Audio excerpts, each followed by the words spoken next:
I stop my camera? There we go. Okay. All right, and let's do a show in 3, 2.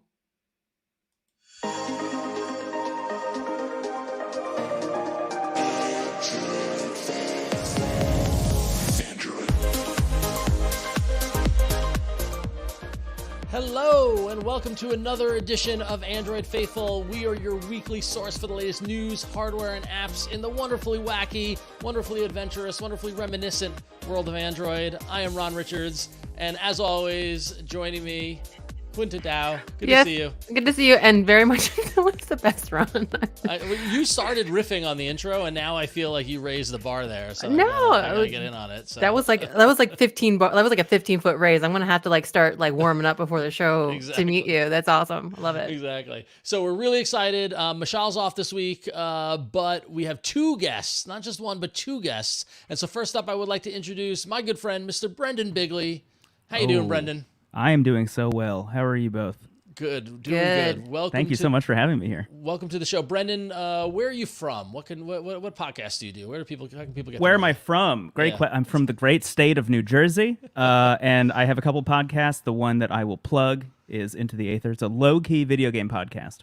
Awesome. All right, cool. That's where I can be found. And we will reveal while you're joining us this week in a moment, because our second guest, our mystery guest that we were hyping up on social, longtime fans of our former show, All About Android, get ready, get very excited, because it is none other than your favorite and mine, Miss Eileen Rivera. Hello. Oh, excuse me. 1 second. Let me turn this off. How are you? Hello, Eileen. Welcome to the show. Oh my goodness. Thank you so much for having me. I'm a bit nervous because I am relearning Android all over again and relearning everything. So I'm not as versed as I was over a decade ago, guys. Exactly. So it's been a while. Well, so for our newer viewers, for our newer listeners, viewers, whatever you want to call them, or folks who watched All About Android later in the years, Eileen actually founded with Jason Howell over at Twit the original show All About Android.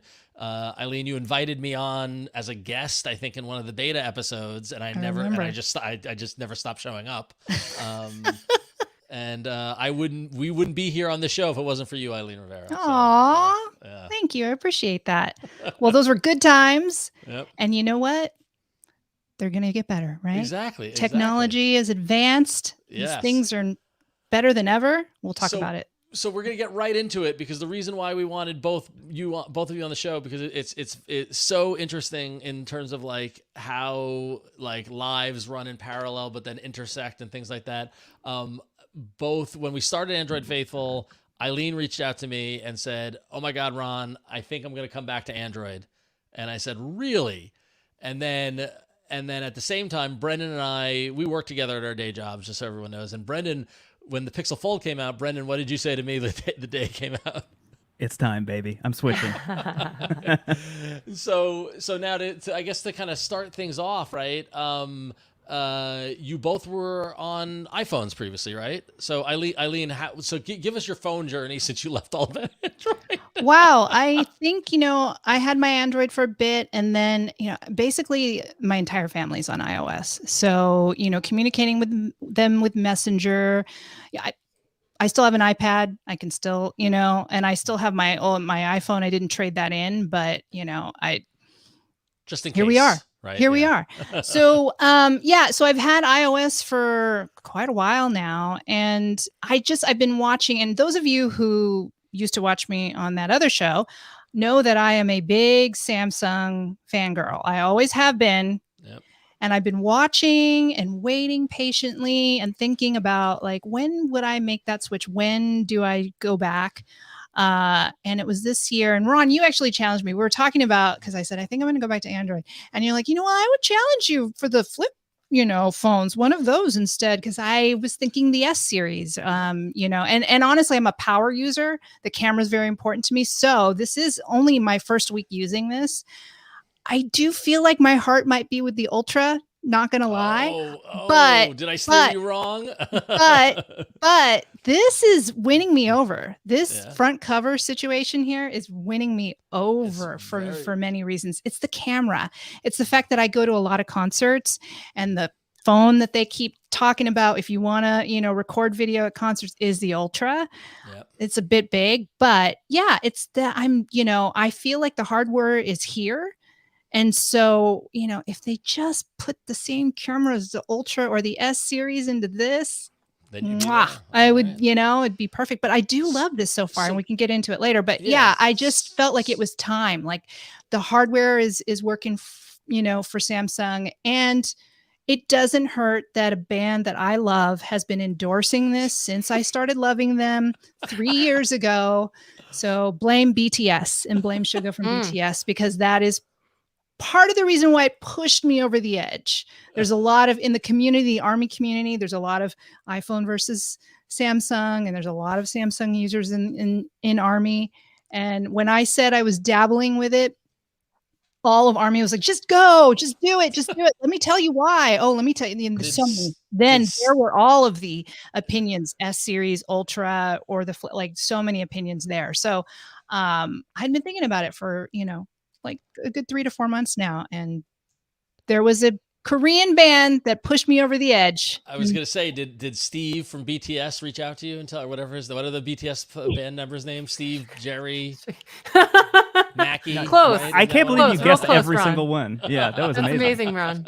I wish I had a conversation with Suga from BTS, but I did thank him on my TikTok, which he'll never see.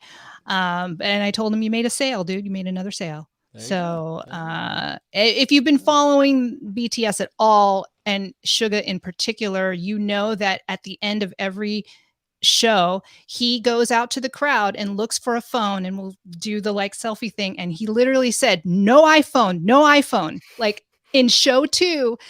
And then proceeded to just only find Samsung phones, and he's looking. Well, that's because Samsung is probably paying him. Of course. He's like such a good marketing. He's part of the marketing team now, apparently. Yeah. So, anyway, that's right. I'm here. I'm here. And do you remember your last Android phone? Do you remember the last one you had?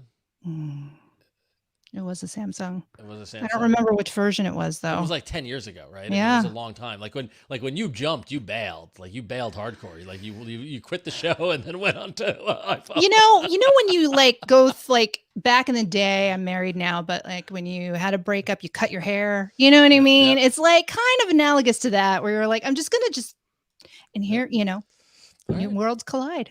There it is. All right, so let's move the spotlight over to Brendon. Brendon, what has your journey been like? Yeah, I used to switch back and forth between iOS and Android pretty regularly, and sometimes had both going on for a while. I worked at a startup for a little bit called Anchor, and while I was there, it was just helpful to have both devices simultaneously. So my phone of choice was always the Pixel line. I mean, it started with the Nexus line, and I was a big Nexus fan, but eventually switched over to iOS full-time after leaving Anchor, and it just felt like the right time. I think also for me, I take a lot of photos. I mean, I like hobbyist photographer on the side, so the camera is super important to me, and the iPhone Pro lineup cameras just produced images that I was happier with than Pixel images for a long while, and just stuck with that for a long time, and then got so bought into the ecosystem that it was so hard to escape until I started doing some research about what was possible in the world of Android, because I'd been so detached from it for a while. And the more research I started doing, the easier it seemed like it would be to switch back.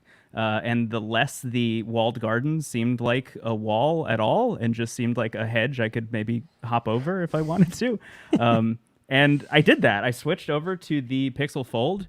We'll talk a lot about folding phones and why that's the thing that brought me back. But I am super thrilled with it so far. I've had it for about, I guess, like 2 weeks. And it's been great. It's been like really great. Very happy to be back. I can speak from experience that over the past, I don't know how many years, Brendon, every time Google does an event and he's like, oh, that Pixel 7 looks really good, I think I'm going to get it. I'm like, yeah, you're never going to leave iOS. So I was shocked when you got the Pixel Fold. Yeah. So, yeah. It was really like a 0 to 60 experience, because the Pixel Fold came out. I was like, I don't know. It looks exciting, and I'm glad that Google is making a folding phone. I think that's really fun. But I was always in favor of this guy instead of this guy. But decided to, pull the trigger anyway, give it a shot. Happy Nice. All right. So now you're both on Android. So now what? I did. Now what? I think making the switch is the bigger thing for me. I don't know how you felt about it, Eileen, but especially talking about iMessage and how most of your family is on iMessage. Have you found any solutions yet? No, it's just separate. Oh, you do? You have one for me. I have one for you. Please share. Do you want me to get into it now? Yeah, I will. So I basically made a list for myself, because this is the kind of person I am. Made a list for myself of all the things I knew I was going to miss about iOS when I switched to Android, and I tried to find if there were any solves for those things. Number one on that list is iMessage. Number one, I was like, I got to find some way, see if there's something to do. I, like you, also have an iPad, so I was like, I could still keep using it if I really want to. Like, there is a link there. I found an app, which I don't know if you talked about on the show yet or not, but there it is. It's called Beeper. Okay. It is kind of everything I was hoping it would be. So the idea of Beeper is not new, I think, in a lot of ways. Beeper essentially is an app that just takes all of your messaging services and just links them together and puts them in one app.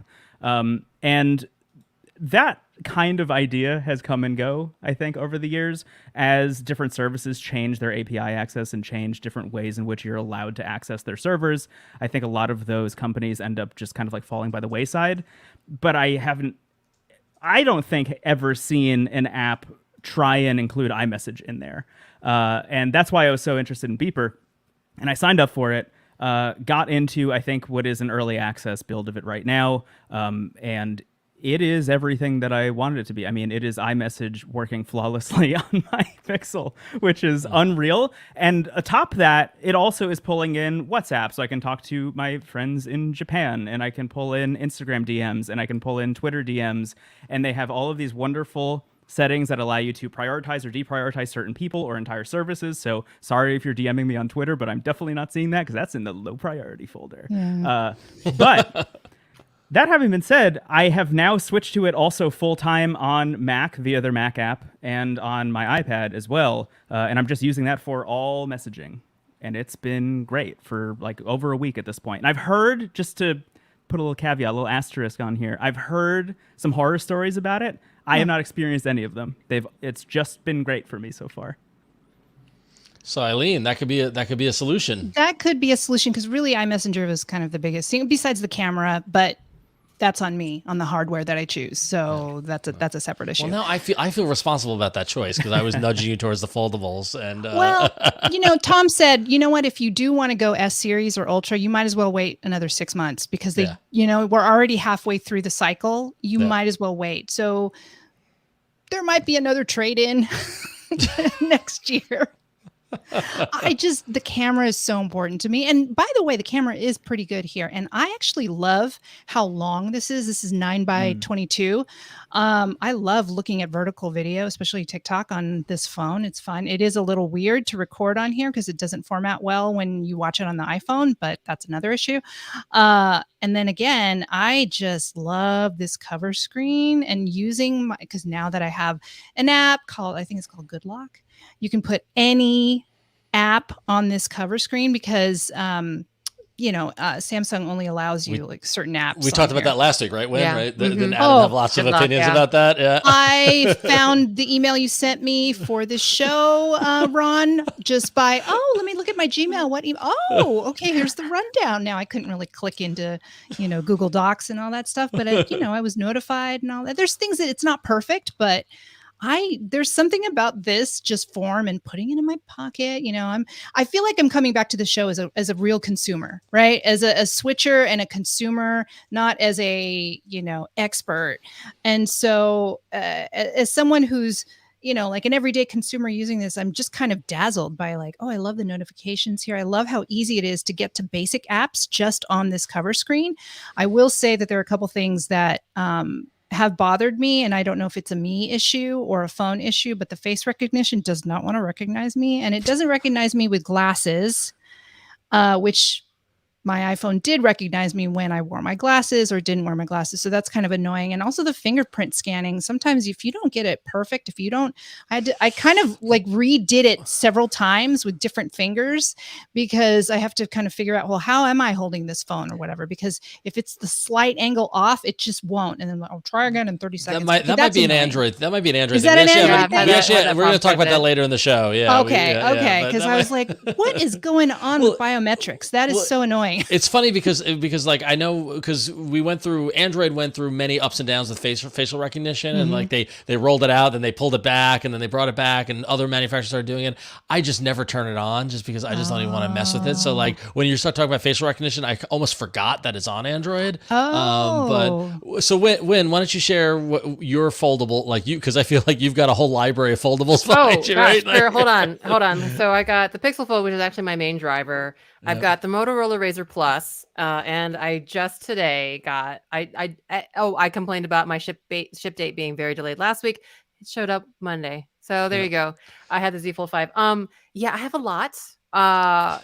So I mean, whether it's clamshell or flippable or foldable. And I think even for those of you that just didn't watch last week, yes, I did say, in fact, if it doesn't have a hinge, I don't want it. And I'm kind of increasingly feeling that way with phones, and especially these. So yeah, Pixel Fold is kind of like what I live in. But man, the Z Flip 5 is really, really nice. And I did play with the Flex window quite a bit. And Adam talked about this a bit last week about the different approaches of the Razr Plus versus the Flex window, and about how Motorola just lets you kind of bar none, more or less. You put any app you want, like out of the box on the front screen, whereas Samsung does it more curated. And I don't know, Eileen, like, if you didn't have good luck, would that, like, how many points down would the Z Flip 5 go for you? Or is it more just like, oh, it's nice, but the whole experience, the experience in and of itself out the box is enough? Yeah, it might go down just a tiny bit because there are some apps that I use frequently, like Gmail and is it Gmail that's on here? I'm trying to remember. Like TikTok and Instagram. Because right now I only have on the Samsung cover, Kakao Talk, that's for Korea, Maps, Messages, Samsung Messages, Naver, Netflix, and YouTube. And then on my other good luck, I have Gmail, TikTok, Duolingo, Instagram, Amazon, Chrome. I didn't have Chrome available. So it might go down a little bit because it's nice to just kind of use this small little screen. I didn't think I would like the smaller screen. And I do, again, I do love this, 9x22, but it's just kind of handy not to just kind of, I didn't realize how like smaller tasks that I use that are kind of nice to just do it from this front cover and easy. It's gotta be great to flick through Instagram on that, right? Because it's just like one image.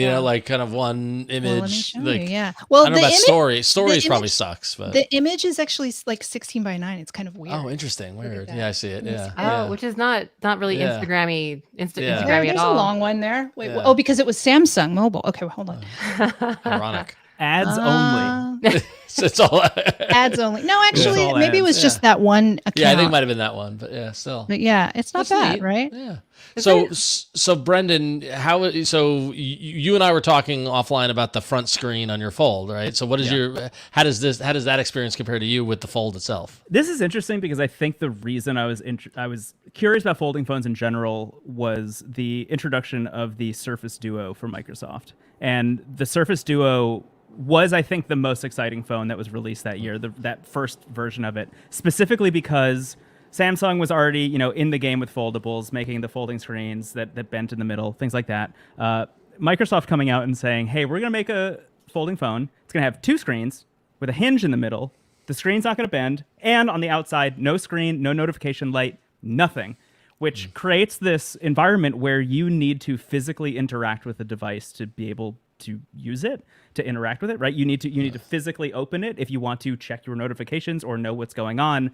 And I thought that was really exciting in a world where both Apple and Google are experimenting with things like digital well-being, right? This idea of screen time and focusing on making sure that people are using their devices less. I thought that Microsoft accidentally making the perfect phone for that by not having a screen on the front, despite all of the messaging for that phone being, look at how productive you can be. You can have Excel in one window, and then you can also have Chrome in another window.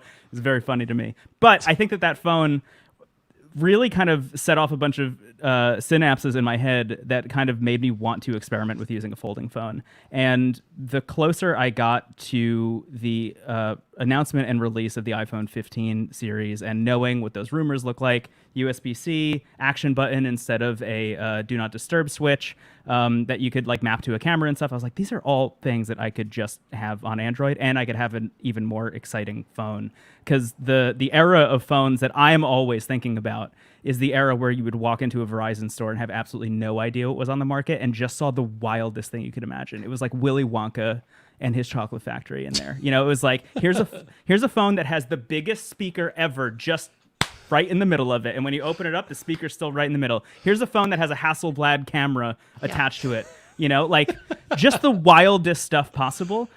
This idea of like phones don't need to just be a little candy slab. bar. Right. Yeah. Exactly. They don't just need to be a candy bar. And in fact, it might be better for people if they weren't that, I think is something that we should be moving towards. And I kind of wanted to support that a little bit and experiment with how that felt personally. Ron, you better start sending Brendon links to, is it Unihertz with all the really crazy phones? Yeah, the Unihertz phones are wild. Like Brendon, there's a whole corner of Android we can introduce you to that are just Hit me with it. But it's like, Eileen, do you remember back in the day? I don't know if you had left the show by that point or not, but just like, this is why I liked the modular phones, right? And like the Motorola mods, remember those all snapped in? Like, you know, and the idea, like, and looking back on almost 15 years of talking about Android, the paradigm that Android phones and phones in general, and I think iPhone falls in this as well, get stuck in. Like they get stuck in about like 3 to 4 year cycles where someone decides that the metal bezel and the rounded corners, and this is what it's going to be for 4 years. And it takes somebody like a OnePlus or somebody like Samsung or somebody like that to shake it up. And Brendon, I'm the same way. Like I want to support that. Like that's why I love the Nextbit Robin when it came out, just because I was just about to bring up the Robin. because it looked bonkers, right? It was like the weird color and like all that sort of stuff. And so when the foldables were coming, that's why I was like, years ago, I'm like, foldables are going to change everything. Foldables are going to be like the next big thing. I was saying that in 2018 or whatever it was. I was a little early, but here we are now. And it's like, I still complain about the price point. I still think like, you know, like I can't afford the Pixel Fold, you know, like right now, like it's, you know, at $1,800, that is just prohibitively expensive to buy unlocked. Understanding that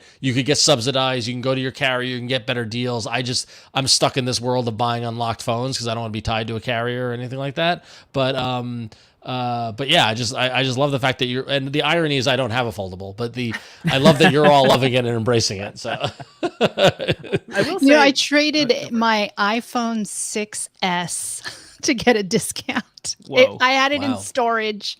Wow. And when I went to Samsung to trade it in, the sales rep said, wow, this is the last iPhone I actually had.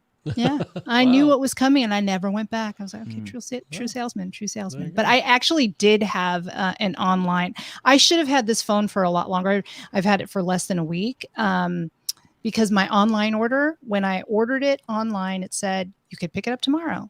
And then I get the email that says, because I was just going to the actual physical store, then I get an email that says, I estimated the next day, which would have been Saturday. And then I never got an update. So I kept calling Samsung and I would just leave it on hold. And then they'd eventually hang up after an hour of me just waiting just to talk to somebody. And finally, like that Wednesday of last week, I called again. I said, you know what? I mean, if I don't get the phone, okay, well, whatever. Somebody picked up and then we just, cancel the other order. They had a bunch of phones in stock. I just wish that Samsung could have a better retail experience because they should have known or there should have been something there in their like inventory to have known that I could have picked one up at that store. Right. But something happened there. Well, Huyen, you were saying last week, those were all the fulfillment issues they were having. It seemed like they just did not know when anything was going to go out. And then I don't know if they tried to compensate for that by just pushing everything out and be like, oh, surprise, it's here early, and kind of, setting the expectation a little bit lower so that everyone could be pleasantly surprised when their flips came in and the folds.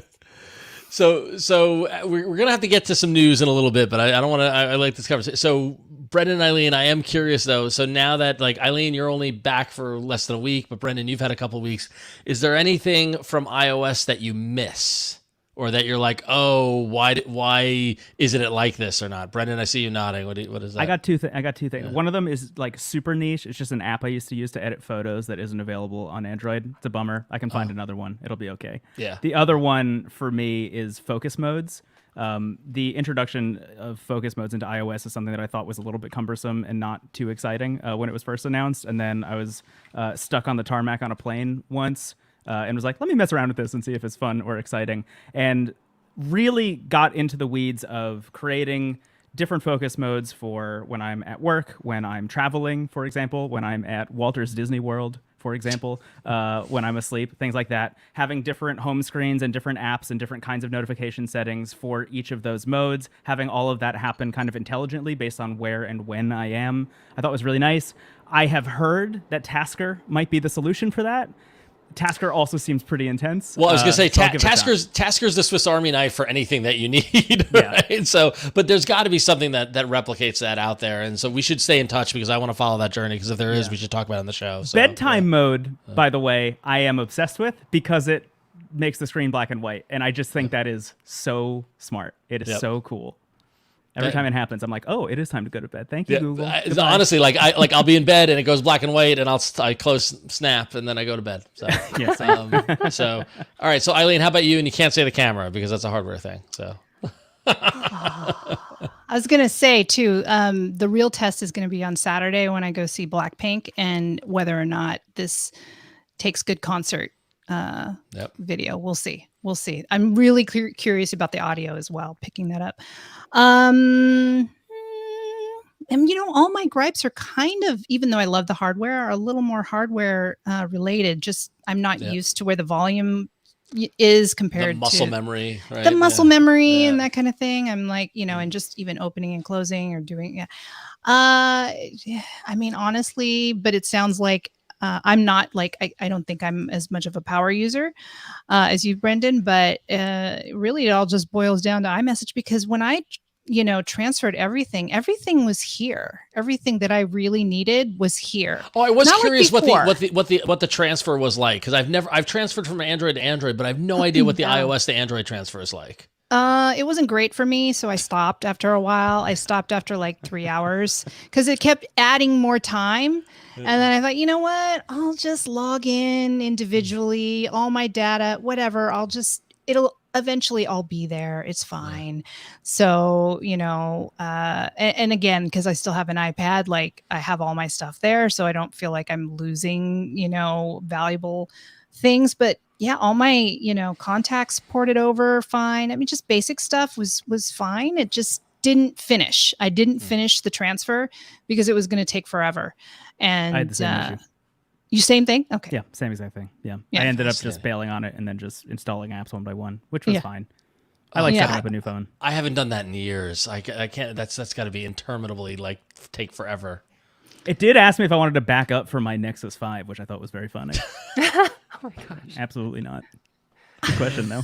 Oh, I miss the Nexus 5. Yeah, so do I. That was such a good phone. Don't we all? Just do that again. Well, yeah. Well, Brendon, I don't know if I've ever told we do have the Android Hall of Fame that we established back on the old show, and the first inductee was the Nexus 5 because it was the greatest Android phone ever. So, and then I'm sure the next bit, Robin, was right after that. Yeah, I love the next Robin. All right, cool. Well, any other Huyen, any questions or any other closing comments before we move on? No, to the news, just welcome back to the flip side or fold side, whichever. I stole that from Samsung, of course. Yes. But join the flip side. Yeah, join the flip side. But I mean, it's so good. We'll give them some extra marketing. It's great. So I will say I'll add one more thing. Just a couple things. Switching from AirPods to the Pixel Buds. Great. Glad I did that. Realizing that MagSafe is actually an open protocol and I can still use MagSafe accessories with my Pixel Fold is unreal and like the most un-Apple thing ever. And after that, I'll just say I'm happy to be here. Thanks so much. All right. Your AirPods reminded me, Huyen, by the way, I got my OnePlus ear stick back, fully repaired. And I noted where the dirt on my white container was because I wanted to see if they just replaced them or if it was, and this is actually mine. Like this is like I took a picture and lined it up. But like the left ear one now plays at the same volume as the right one, and the right one is all fixed. It's not crackly anymore. So good on nothing for customer service. Sending in a defective device within warranty and fixing it. So they actually fixed it. I have a confession. I have lost my ear sticks at my sister's house. I helped her move house back in June. I lost them, so I actually got the ear twos, which got the same vibe, same like cool design. Like the packaging is really great, and the pairing was not bad at all. So cool. They're sick. A little more in ear though, which I know is not your thing. But I'm not an in ear guy. So. I do have a question for everybody, and also maybe chat. The one thing I completely forgot about. I used to wear the Apple Watch every single day. What should I do about this? Pixel Watch 2 on the horizon? Pixel Watch 2 is on horizon. More than likely, we're presuming, and we've seen leaks and things like that. The Pixel 8 will be announced with the Pixel Watch 2. There is the Galaxy 6 series coming out, and so I think actually what's really interesting is I'm going to take a minute during Samsung Galaxy Unpacked. They really tried to make the 6 series seem very Apple Watchy, where it was kind of like your entire like life and health companion, and they kind of went there very like again like kind of like what you were talking about before about like trying to be more like being technology but being better for your life. So I actually might even check that out to be honest, like, and see if that they're sort of trying to do their like own ecosystem, so maybe it doesn't fit if it doesn't fit with the other Samsung things. But I don't know, like maybe the 6 series might be something for you too. And it has a rotating bezel as well. Well, one of the models does. I love that. Eileen, are you doing a watch or? Yeah, I mean, I still have this, mostly because I have a, LTE with it, but I don't know what I'm going to do. I don't know what I'm going to do because this is very old. This is like 4. Yeah.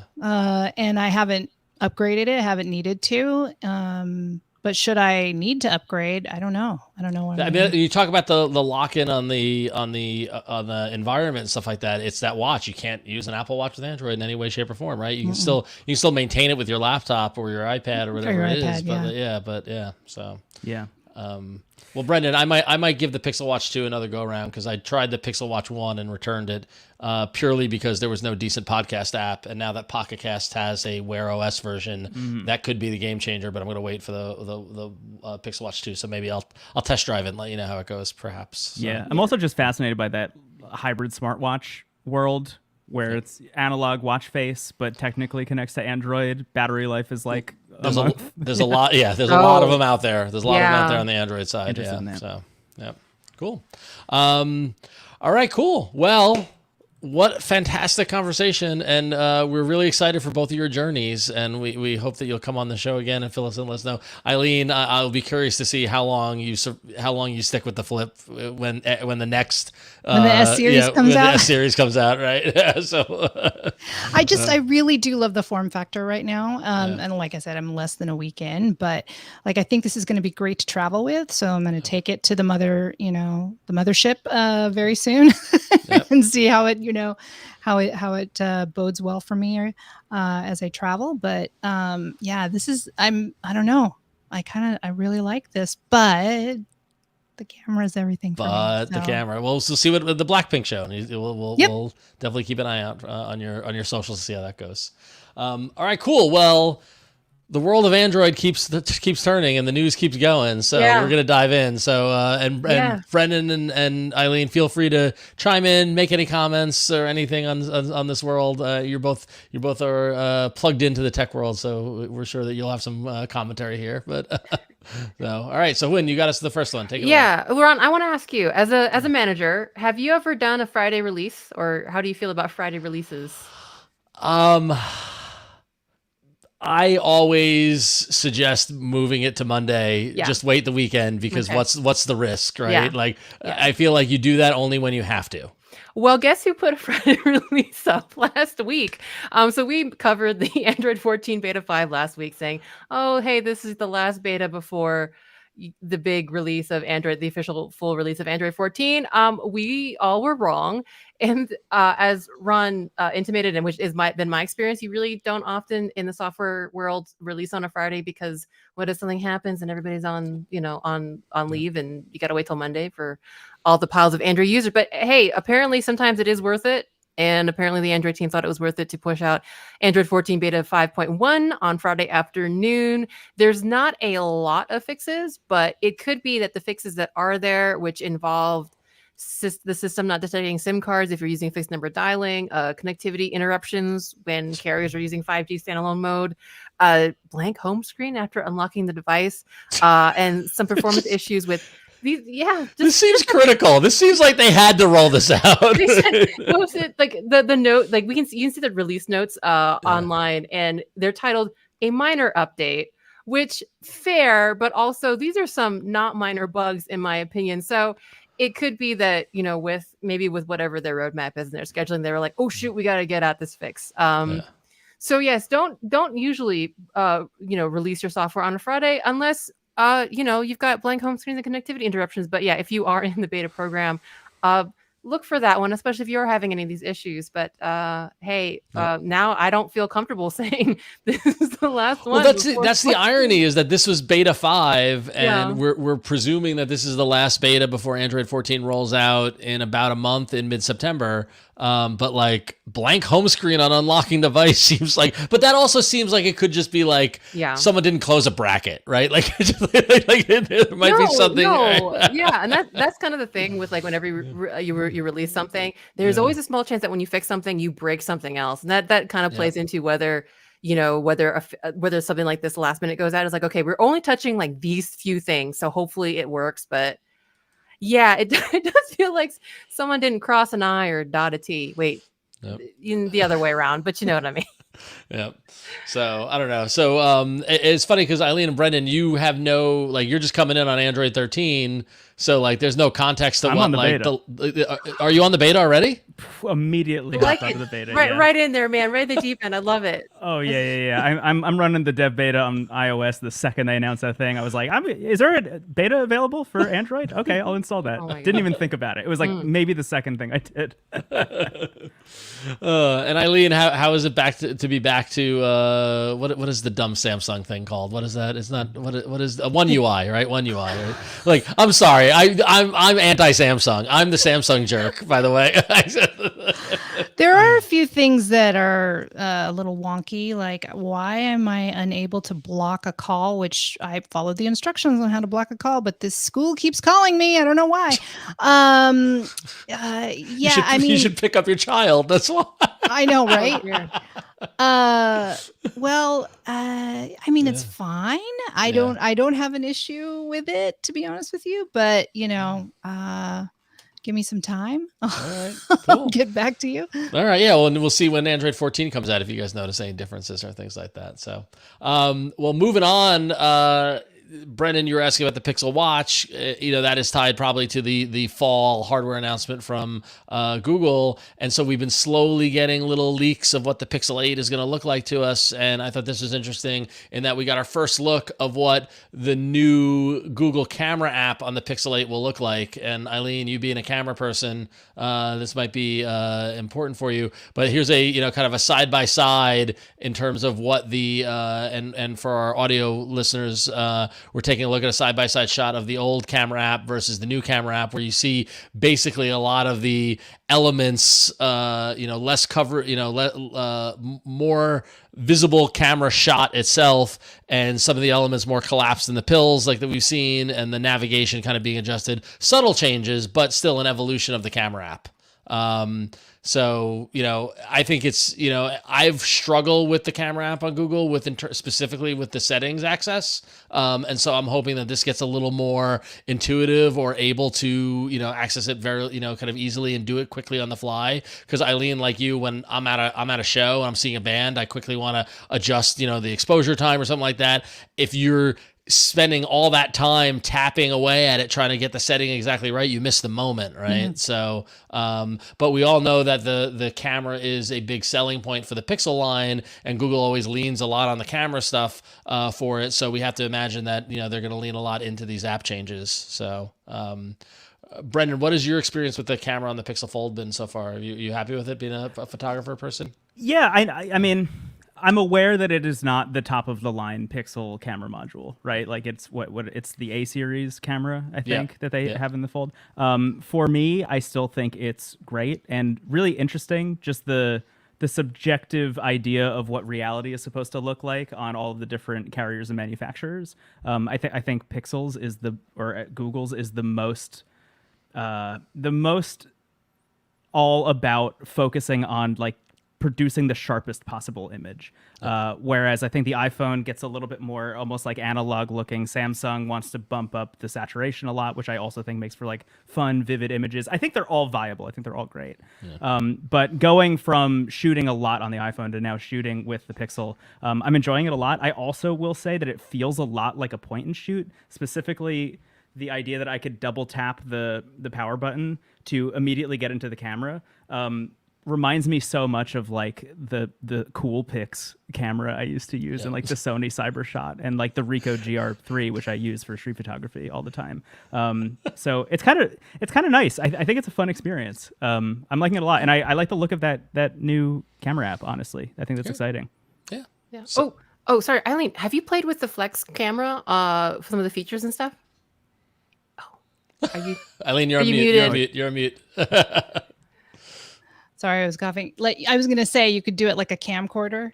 That's cool. You can see because you could flex it and have all your stuff on the bottom and the camera view on the upper half. I've also played with the trackpad. Also, the trackpad.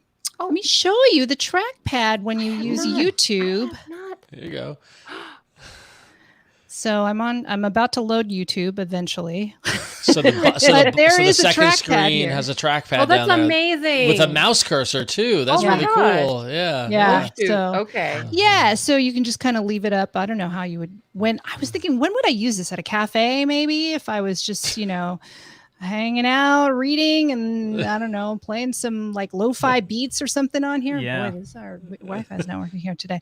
But yeah, there's a cool little trackpad feature, and then you could kind of slide. But also it helps for like the selfies, like the put it up on the table and take a picture of yourself, right? I was playing with it this morning, and it might be hard to do, but actually with the Flex window, a couple things. Like it actually detects, and they showed this in Samsung Unpacked. Like if you do a hand gesture, it'll actually start a countdown timer, and then it'll take.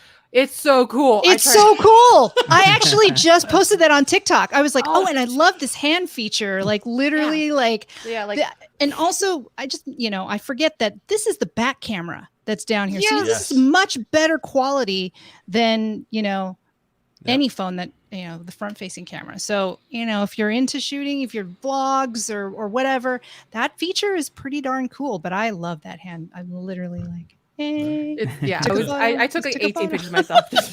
But okay. Sorry, we went a little off topic, but I had to ask. It's like I was this morning. Just 18 selfies because it's 12. I know. Yeah, I did too. I was like, oh, wait, what's happening? Oh, and I can change 1 to 1, 9 to 16. Oh, I didn't know I could do all of this. I didn't know I could do that either. Okay, I don't know. I know what I'm doing after the show. All right. Okay. So we'll get back on task because it is now time for the Patron News Pick. Every week on Monday, we post 3 news stories, and our lovely patrons who support us on Patreon get to vote and select what we talk about. And this week, it actually was kind of a landslide. I did not see this coming. I didn't see this coming either. So our 3 stories were Samsung confirmed a foldable tablet. It was kind of low-key. Like they did say they were going to do one, but apparently no one noticed until recently. Google Play testing a much darker dark theme, which I have to admit, I know I wanted to have it as a goof, but that's what happens when you never know. People love the dark theme, and I thought a darker dark theme would resonate with people. But yeah, here we are. I thought so too, but it was anyway. It was hilarious, but I guess understandably, the winner at 76, at 76 or 78%, 76, 70% is how eSIM transfer will work on Android. So in February, Google announced a new like eSIM transfer capability, which is so funny because I feel like we talked about this with Adam last week, maybe after the show, where he mentioned as a reviewer, eSIMs are great, but not so much for someone like him or presumably also Michelle who swap phones all the time. It's just having to transfer the profile is not, viable, and having to set it up is a pain. But another of the amazing Android code sleuths out there, Assemble Debug, has actually found kind of like what that eSIM transfer, capability will look like, and just gave us a peek. And then basically how it will work is that when you want to initiate an eSIM transfer, you start the transfer on the new phone, but really the new phone will show a QR code, and then you go to the old phone, and then from the old phone scan this QR code presented by the new phone, and then once that transfer is actually initiated with all the yes, D, are you sure, all the confirmations, then the process completes on the new handset. So that's it. It actually seems fairly straightforward. I mean, we'll have to wait and see when it's actually released, how well it works, and whether it actually makes the process of switching between phones faster. But yeah, we'll see. For right now, Google did confirm that German network, Deutsche Telekom, sorry, someone who speaks German, yell at me, would be the first network to have this capability. But I mean, we'll see when we get it on this side of the pond or some other side of other ponds, like who gets it and where. So I do feel like the eSIM is like possibly a moment in time because I don't mentally understand it all, and like I feel like it's like one of those epoch kind of changes where in a year or two it'll be like, how did we live before this, right? Yeah. But it's like wait a minute, it's you can change the SIM with the phone, because I'm so used to the physical SIM card, right? Like I'd go to T-Mobile and get a new SIM to put it in, like that sort of thing. So like the eSIM just seems mind-blowing to me and like hard to wrap my head around. So it is hard. I think on the old show, I tried to I think I was trying to explain one article where Michelle explained it, and it took me like 3 hours of like, okay, I need to read this a couple of more times. But it's great software. But yeah, it's kind of funny how something so complex makes a really seamless experience, and hopefully now in the future more seamless. Question mark. I was on the phone with T-Mobile for so long a couple weeks ago. It took forever to transfer the eSIM over. So which is it's so funny because I'm on T-Mobile. I've been on T-Mobile since day one on Android. Eileen, I went to the T-Mobile on Market and Third and bought the G1, right? By Cask. You remember Cask? Like that neighborhood, right? I was having drinks with Rob DeMillo, and he got the G1 and he got the G1 and showed it to me, and I literally left the bar and went to the T-Mobile store and bought it. And I don't think I've talked to anyone at T-Mobile in years, because I still have the same little crappy T-Mobile SIM card that I keep every time I get a new phone. I pop it out, pop it in, and going from OnePlus to back to Pixels to all the different devices. But I have this. I got in like 2008. I got this unlimited data, unlimited text deal. And I'm probably paying more than I should. I'm paying around $100 a month or so for it. But like, I don't have a contract. Like, I don't want to talk to them because I don't want them to be like, oh, you need a contract. Like, I don't want to like have that happen. So I just don't talk to T-Mobile ever, and everything works and it's all fine. So anyway. I like that idea. Don't look at me. Don't look at my plan. Yeah, exactly. Everything's fine. Everything's fine. I mean, unlimited data, and I use a hotspot because now that actually, Brendon, now that I gotta start commuting into work more. I have an hour-long train ride. I turn the hotspot on my phone. I pop on my laptop, and I do work on the train. Right, and that's unlimited data. Definitely is handy. I'm also grandfathered into a pretty old T-Mobile plan that I refuse to leave for exactly that reason. Yeah. No, I got hit even on Google Fi, and I think now that I've been traveling a lot for home, and man, getting that message from Google Fi is like, hey, bud, you're doing a little too much. You're doing a little too much. We're gonna slow you down for the rest of the month, okay? All right, you gotta watch yourself. That was actually very embarrassing. Well, the only other one I thought about jumping from T-Mobile to was Mint Mobile, because it seems like those deals are just like insane. But I just don't even want to. I don't want to rock the boat. It's the same reason why I'm pretty sure I'm paying YouTube for like 3 subscriptions, and I refuse to untangle it between YouTube TV, YouTube Premium, and like. So, anyway. All right, cool. Well, that was the patron pick. You can go to patreon.com/AndroidFaithful, become a patron. We love our patrons. You guys are awesome. 76% of you voted for that story. That shows how important eSIMs are. So good to know. All right, so we're kind of condensing hardware and apps into one block here because there wasn't a lot of hardware news. But when you got it for us, right? Yeah, and what we got is a little leaky peaky. So this is super, super leaky because we're not really anticipating the OnePlus 12 until next year. But more than a few very credible sources have kind of converged on some honestly insane specs for phones. So I will give credit. I picked this story because I knew that the leak for OnePlus happened, but I went with Phone Arena story for us to talk about here because Adrian Dinescu, who wrote it, used the term two credible sources joined forces to quote unquote leak bonkers OnePlus 2 spec sheet. The fact that it's bonkers, I really love. I mean, it is bonkers. Okay. What could be less bonkers than having an upgraded version of the OnePlus 12 have 24 gigabytes of RAM? I mean, that's just insane. So, yeah. So the kind of like the big thing that's kind of blowing everyone's mind about these leaky peakies is that yes, the entry model of the OnePlus 12 is rumored to have 16 gigabytes of RAM, which is pretty much, the high end on most phones these days. And the upgraded version will have a casual 24 gigabytes of RAM. Yes, if you edit videos or maybe if you edit 2K video, 4K video on your phone, or you like to do all the things all at once constantly. But yeah, 24 gigabytes of RAM. Would any of you want 24 gigabytes of RAM in your phone? Yeah, for when I edit the next Best Picture winner at the Academy Awards 2024 on my Hasselblad camera wielding OnePlus. I mean, that's a good story. That's a good story. I think we should call them up and let them know that, they could definitely run this as a story for the next Oscars. So just to round it off, there's a lot of really good specs on this. The rumor is that the OnePlus 12 will have the upcoming Snapdragon 8 Gen 3. We've already, had a lot of praise for the 8 Gen 2, and apparently the 8 Gen 3 is going to be an even bigger power boost on top of that. A big old 5400 milliamp battery with 100-watt wired and 50-watt wireless charging for your, stonking big, huge phone with 24 gigabytes of RAM.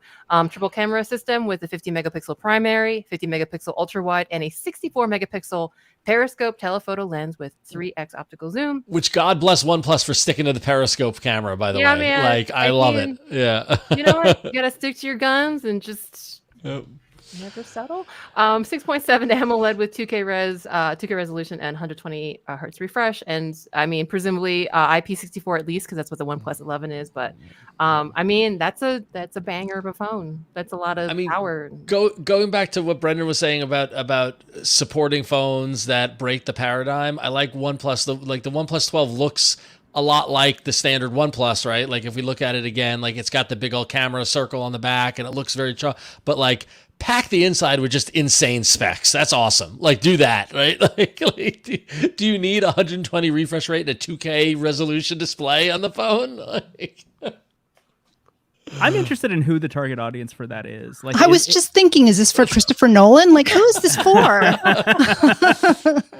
Well, it's the OnePlus fan. The OnePlus fan thinks differently, right? So that's true. That's true. Hey, make more backpacks too while you're at it, OnePlus. Yeah. Oh God. I mean, they did make the keyboard, and they did. Was it a magnetic phone cooler that The keyboard was really cool. Did you guys see, Eileen and Brendon, have you seen the OnePlus keyboard? They came out with a mechanical keyboard. Very like recently, like this year, like a month ago or two. And it's got like a red button to go like the OnePlus, like that one little red in their logo. Like it is very cool. Like I will give OnePlus credit. So it's really nice. And they have a phone cooler. We didn't get to cover it, but it's like I think it has like a magnetic attachment and there's like a little cooler. I don't know. I didn't look too much into it, but it has like the red cord that goes to the little like cooling unit. Anyway, OnePlus accessorizing. Yeah. They're just going all in on their accessories. So, yeah, cool. There it is.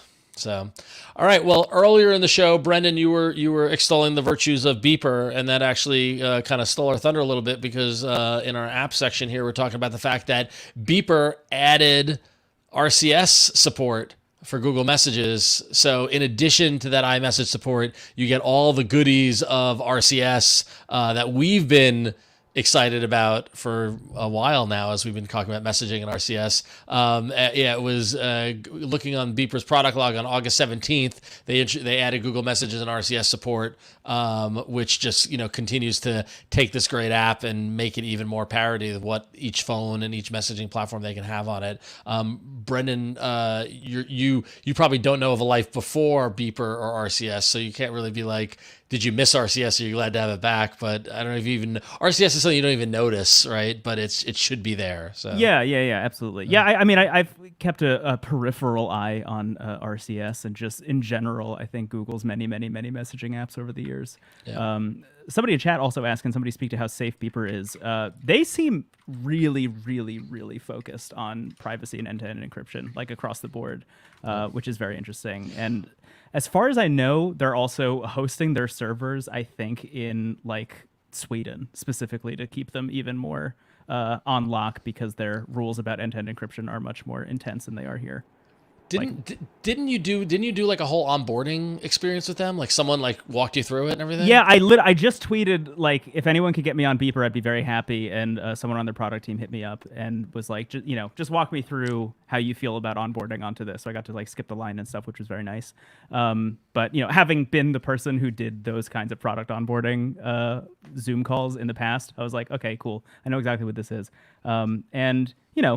It was fine. It was an okay process. I think the thing about taking all of those disparate messaging apps and throwing them into one is like the amount of weird logging in experiences you're going to have in a very condensed period of time are going to make you feel like you're absolutely losing your mind, like, okay, especially when you're like logging into iMessage and it's like, hey, a server in Sweden is trying to sign into your iOS account. Is that okay? And you have to type in the code. And then like WhatsApp, you have to scan a QR code. And then Discord, you also have to scan a QR code. And then Twitter, who knows what's up with Twitter these days? Like It just gets weirder and weirder and weirder and weirder the further down you get. But I like it. Beeper is basically Trillium for the 21st century. I was just Trillium. Yes. Wow. Yeah. Trillion, not Trillium. Trillion, Yeah, right? Trillion. Yeah. Oh man, that was great. You could talk to your Hotmail chat and your AOL chat and your G Talk. Yeah, so great. All right. So Eileen, when you were in iOS land, did you still use Google Keep at all? No. No, I did not. well, I just then. used the hoping you Notes did. app. Yeah. Oh, all right. Well, Huyen, do you want to share what's going on with Google Keep? Oh, well, finally, Google Keep is getting version history for your notes. Bad news is that it's only on the web version for now. And actually, when I went to look, it's just a placeholder. But if you, like me, were kind of infuriated every time you accidentally edited a note and could not go back to the previous version, or couldn't even tell the last time you edited something, Google finally has a fix for you. You can tell I'm pretty annoyed that it took this long to get it, but you will get it eventually, and maybe on web. I don't know if they're like maybe just like testing or the rollout slow, but I did not actually see it. I just saw version history coming soon, but you will have that. And to go along with your version history, our very own Michelle Rahman reported this week that Google Keep is also rolling out text formatting.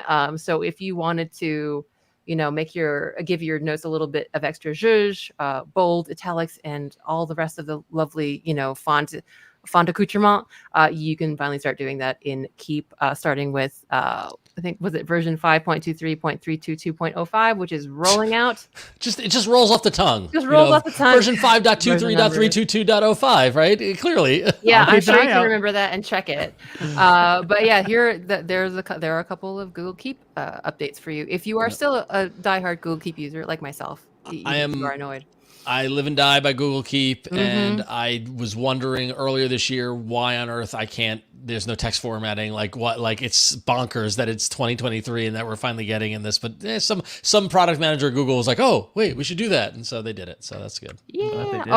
Also with the version history, as it is, if you can find it, apparently the way it works now is that you can see the version, but you can't say auto revert like you can with like say your favorite whatever version history where you just kind of auto replace it.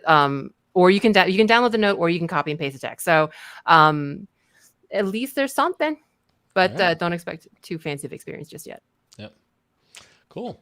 That's all right. awesome. And then we got one more news story, but Eileen, Brendon, are you guys on Threads?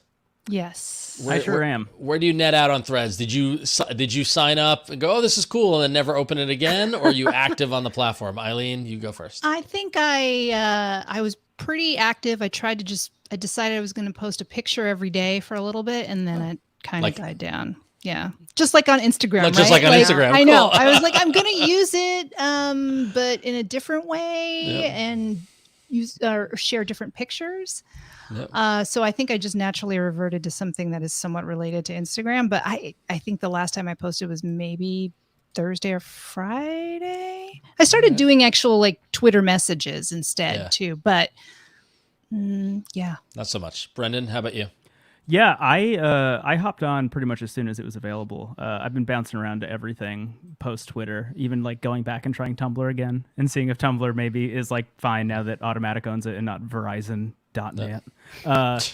But yeah, I don't know. I'm interested in Threads. I think it launched, as an MVP the way a lot of meta stuff does these days, and was missing a lot of features. And I was really, really just like reticent to believe that they were going to add those features in a timely manner and in a way that wouldn't make them lose all the steam of hitting, the what was it, the 100 million signups faster than any app in history. But to my surprise, they've been really on top of it. As far as this week, is this the story you're about to bring That's up? the story. Well, I was going to say, so like my problem with Threads, and we've talked about it on the show a lot, is that I mean, ironically, like because the nature of my life, by day I'm sitting in front of my desktop all the time. I'm not on my phone as much because I'm not commuting fully yet. I'm not out and about as I once was as a youngin' when we were out on the town. And the lack of a web client basically killed Threads for me. So that's why I was delighted to wake up to the news that Threads is finally launching on the web and it's going to be available in a few days. The fact that the website, all you could do is read people's accounts and not actually interact in any way, shape, or form. And when you went to the Threads website, it was just a QR code with a neat little animation behind it. The lack of a web client pretty much almost killed it for me. So I'm glad that they finally are getting to it, and I'm shocked it took this long. I mean, I don't know, Brendon, is that where you were getting at, or? Yeah. I'm the web access is the biggest thing preventing me from using Threads a lot more than I would like to be. At the moment, the one I've been using the most is Blue Sky because of their web client. And I think where I'm at is I would much rather be using Threads than pretty much all of them.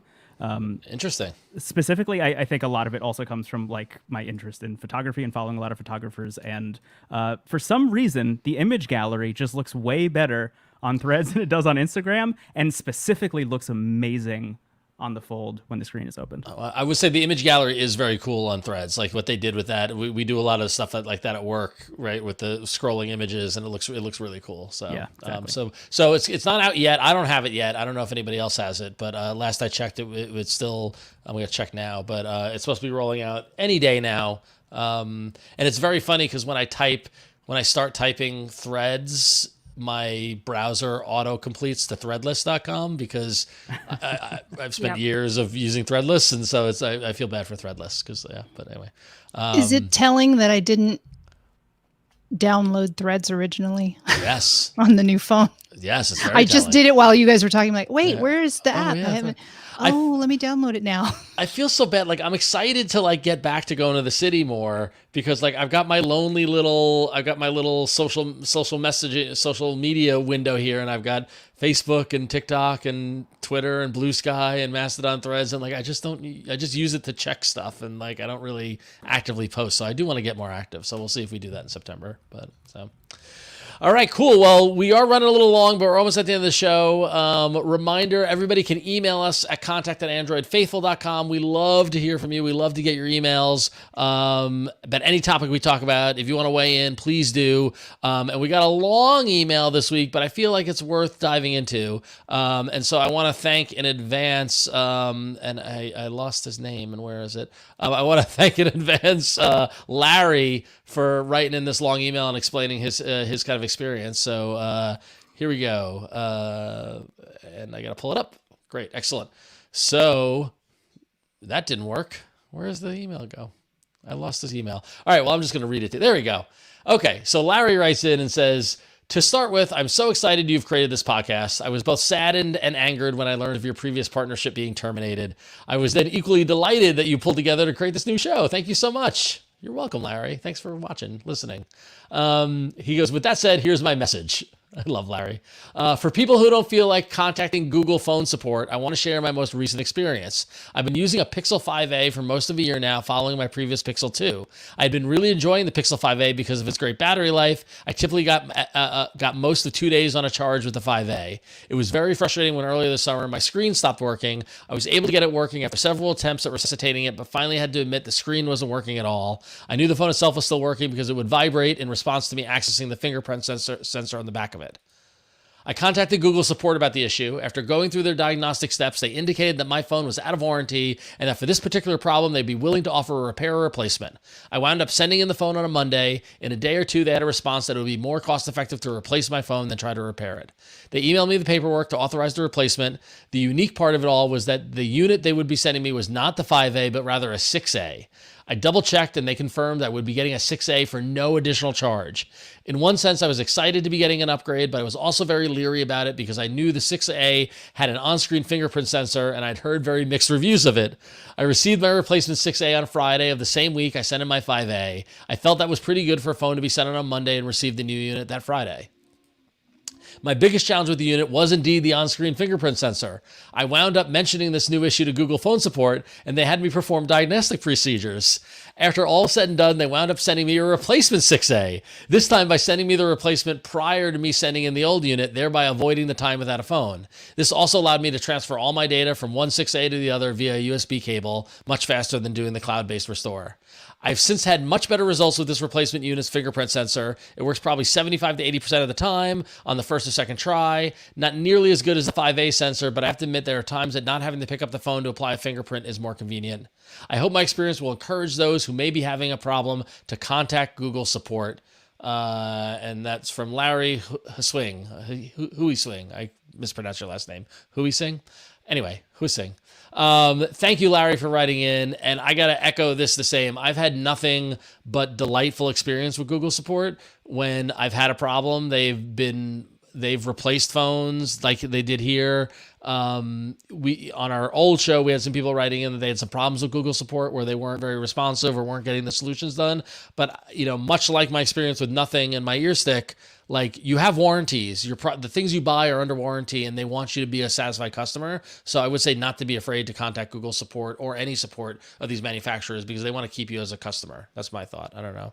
I don't know if you've had good or bad experiences with any support, but I haven't needed it yet, but there's a lot of horror stories about the Pixel Fold out there. So if that happens, I think I'll be glad I bought it from a Google store in Manhattan, New York.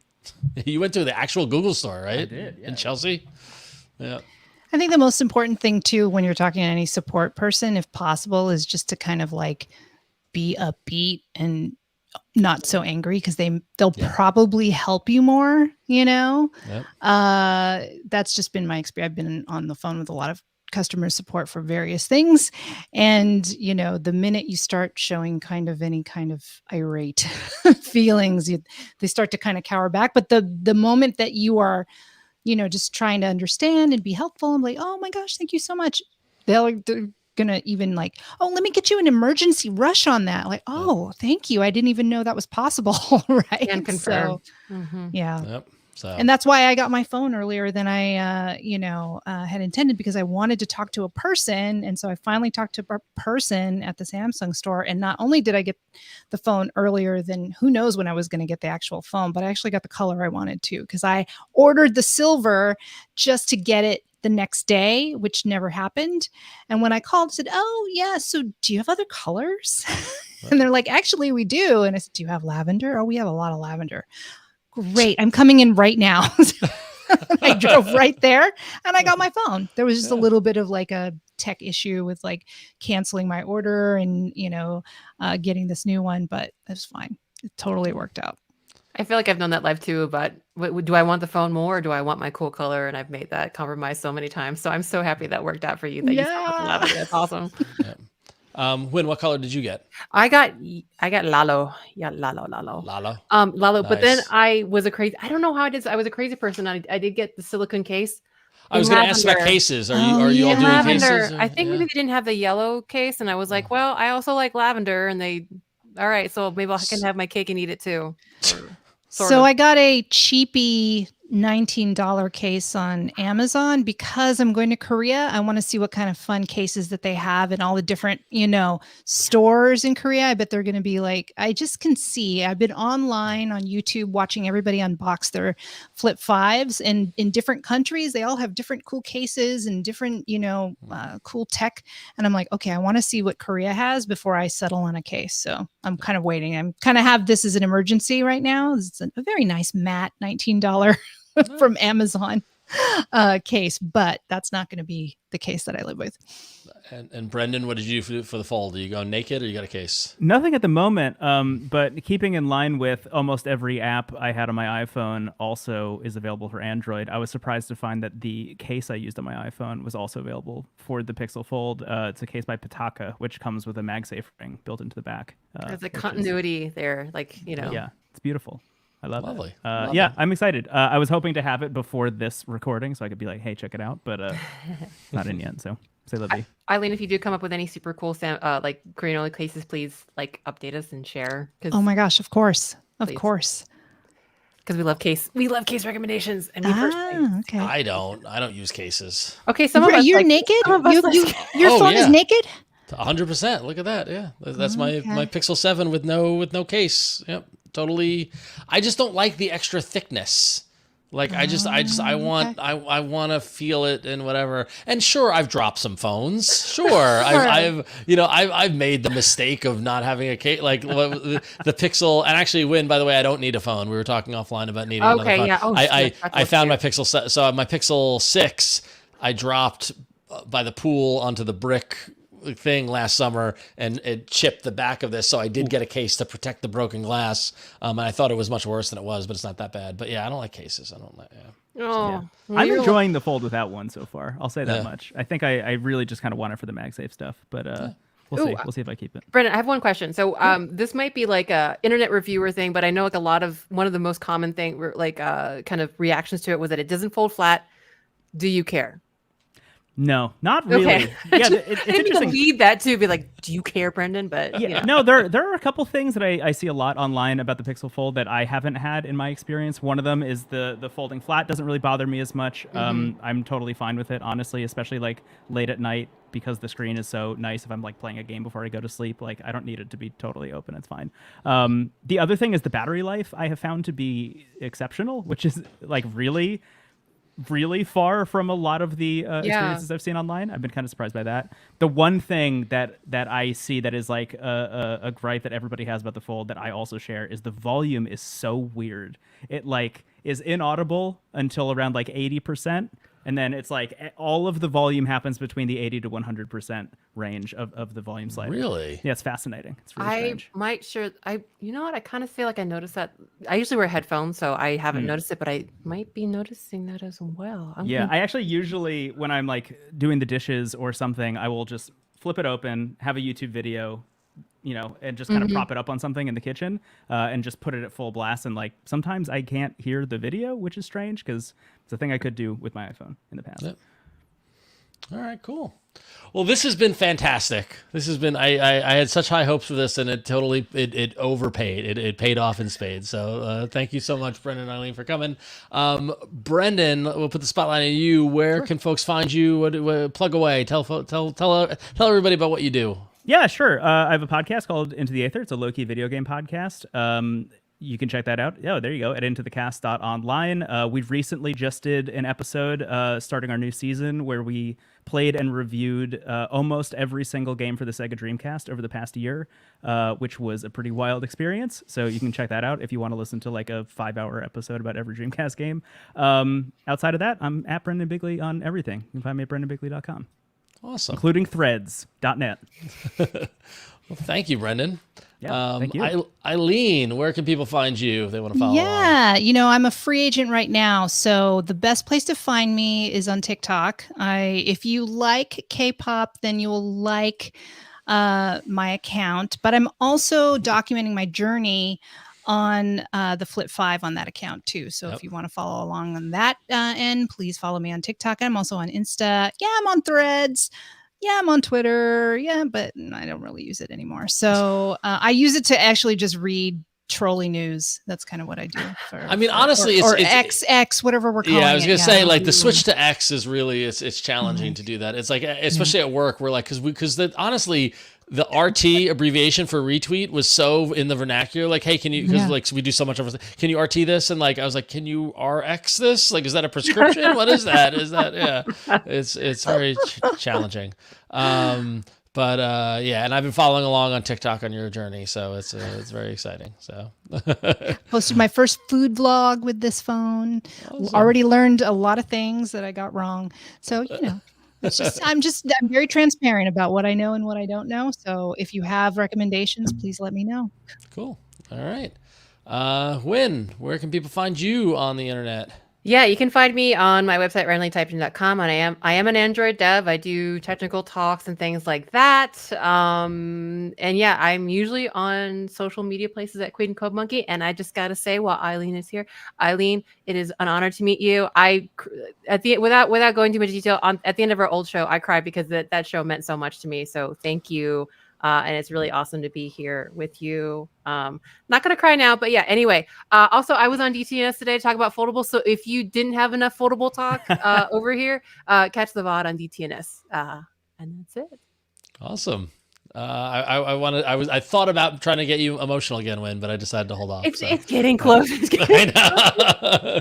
So, awesome. Well, real quickly, you can follow me. I'm RonXO all over on social. Instagram's probably where I'm most active, but I'm all over there. You can find me on Threads and X and Facebook and Mastodon and Blue Sky, where I don't post on any of them because I need web clients. Even though Brendon, you did share with me the Blue Sky web client, and I have not come back there, so I need to do that. Just wait for the Threads one. Yeah, I will, maybe. All right, well, that's gonna wrap up our show. A quick reminder: you can show your support for the show by going to patreon.com/AndroidFaithful. Drink, everybody. Patreon.com/AndroidFaithful. We love our patrons. Listen, muscle memory is a thing. That's all I know. It's like Tom has been making fun of me every time I almost slip and say, whenever I do the email, I almost say contact@ifanboy.com because it just rolls off the tongue. So anyway, so go to patreon.com/AndroidFaithful. We thank all our patrons. We love you for your support. You guys are awesome. Thank you so much. And you can go to AndroidFaithful.com, our wonderful website, where you can find links to, and I don't know why the icons aren't loading, but you can find, there they are. You can find links to subscribe to the show on Pocket Cast, Spotify, Google Podcasts. We're even on Apple Podcasts. We are in the top 100 of tech news podcasts on Apple, which I thought was immensely fascinating. And we're also on YouTube Music if you want to subscribe there. And you could watch the live stream, the video of this show, over on youtube.com/Daily Tech News Show on our awesome friends, Tom Merritt and crew from Daily Tech News Show are gracious enough to let us camp out on their channel. Go to youtube.com/Daily Tech News Show, or you can go to twitch.tv/GoodDayInternet to watch this show record live every Tuesday at 8 p.m. Eastern, 5 p.m. Pacific. And that about wraps it up. So I want to thank Eileen and Brendon for joining us, and thank you for watching or listening. This podcast publishes every Tuesday evening. You can subscribe to it wherever you get your podcasts. Email us at contact@androidfaithful.com. And until next week, that's Android Faithful. And we want to thank everyone for listening, watching. We love you. Have a great week.